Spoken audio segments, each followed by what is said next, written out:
I think he becomes a painter of history very young, that even as a teenager he paints a picture of science and religion competing, a priest and a doctor by the side of a dying man, and this is an important document of the time he lived in.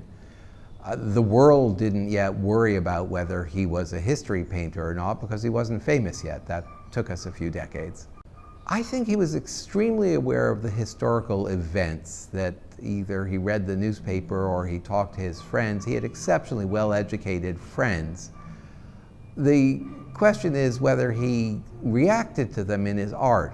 And my sense is that he did sometimes, that there were moments, of the most famous being the painting of Guernica, obviously, but many other moments when he reacted to contemporary history, and then patches of time when he didn't really think about it much, or he didn't think about it in his art.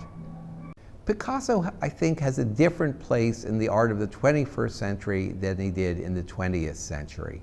From 1908 until about 1948, Picasso was the single most influential artist in the world. Every time he had a new idea or invented a new style, artists all over the world would look at what he was doing and begin doing something in response to it. I don't mean that they slavishly imitated it, but they responded to it directly.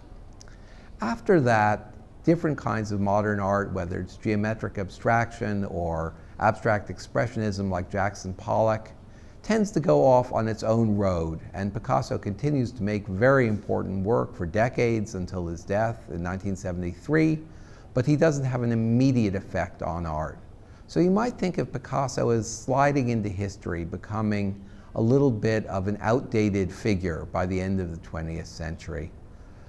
However, I think that his role as a model of what an artist could be, first of all, as a man deeply engaged in his time, which is the subject of this conference, and secondly, as someone who was endlessly creative, someone who kept inventing new problems and inventing new solutions. I believe that that is something that is completely relevant to the 21st century. We live in a time of constant innovation, the internet, computers, all kinds of extraordinary new technologies, and the kind of inventiveness that we see around us is really something very much like what you find in Picasso.